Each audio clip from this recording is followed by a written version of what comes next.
జిల్లా joint collector వెంకటేశ్వర్లతో కలిసి MLA Kavya Krishna Reddy రైతులకు పాస్ పుస్తకాలను అందజేశారు. కొత్త తరహా పాస్ పుస్తకాల్లో క్యూఆర్ కోడ్ స్కాన్ చేస్తే భూమి వివరాలన్నీ స్పష్టంగా కనిపిస్తాయని చెప్పారు. గత ప్రభుత్వంలో పాస్ పుస్తకాలపై వ్యక్తిగత ఫోటోలు ముద్రించడాన్ని విమర్శించారు.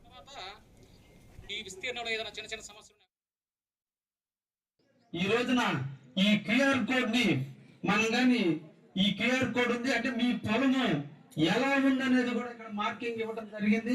అంటే మీ పొలం ఎన్ని గెనాలు ఉన్నాయి, ఎన్ని వంకర్లు ఉన్నాయి, ఆ వంకర్లకు సంబంధించిన లాంగిట్యూడ్ లాటిట్యూడ్ మనకున్నటువంటి దిక్కులు 8 దిక్కులు ఉంటే 8 దిక్కుల హద్దులు ఎవరు ఉన్నాయి, తూర్పు పడమర ఉత్తర దక్షిణం ఆగ్నేయం ఈశాన్యం వాయువు నైరుతుల్లో ఎవరెవరు ఉన్నారు. కాబట్టి అన్ని కూడా ఈ రోజున ఈ పాస్బుక్ లో పొందుపరిచి ఈ రోజు మీకు ఈ పాస్బుక్ ఇవ్వడం జరుగుతుంది. దీనివల్ల మనకు అన్ని రకాల ఉపయోగాలు.